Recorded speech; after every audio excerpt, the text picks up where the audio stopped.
Bonjour à tous et toutes et bienvenue pour un nouveau numéro spécial dont on reparle, le format dédié aux actualités spatiales. Et pour aujourd'hui, je vous propose de revenir sur un événement de taille. La tentative d'alunissage du premier exemplaire de l'atterrisseur Nova C, exemplaire baptisé Odysseus, et développé par Intuitive Machines.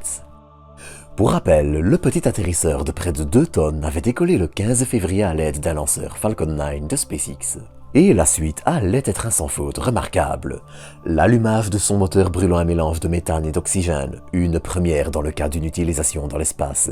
Des manœuvres tellement précises que l'une d'elles permit de se passer de corrections de trajectoire planifiées. Et une arrivée en orbite lunaire parfaite allait marquer les premiers jours de la mission.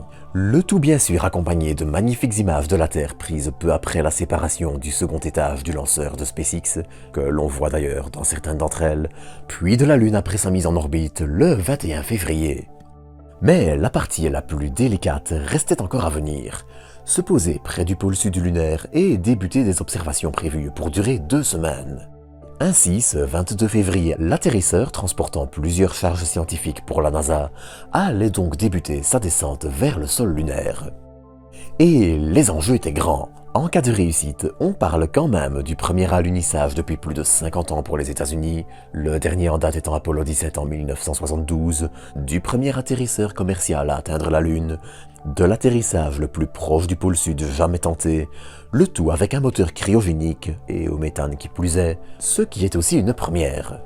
Et le pari allait être réussi. Après quelques retards et quelques difficultés, notamment avec son système de guidage, qui nécessita d'ailleurs une grosse mise à jour logicielle quelques heures avant l'atterrissage, et un atterrissage qui a donc été un peu avancé puis finalement retardé, l'atterrisseur allait se poser avec succès sur la Lune ce matin à minuit 23.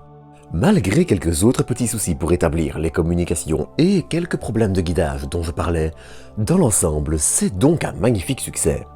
Et aussi une belle fierté pour Intuitive Machines, qui a conçu cet atterrisseur. Il devrait maintenant étudier notre satellite pendant 14 jours, avant l'arrivée de la nuit lunaire empêchant ses panneaux solaires de l'approvisionner en énergie. Mais si vous désirez en apprendre plus sur sa mission, je vous renvoie vers l'épisode dédié qui sera en écran de fin. Quoi qu'il en soit, soyez certain qu'on reviendra sur les événements de cette nuit dans les prochaines heures et dès que les premières images arriveront, donc n'hésitez pas à vous abonner pour ne rien manquer. D'ici là, je vous dis à bientôt pour de nouvelles doses d'espace.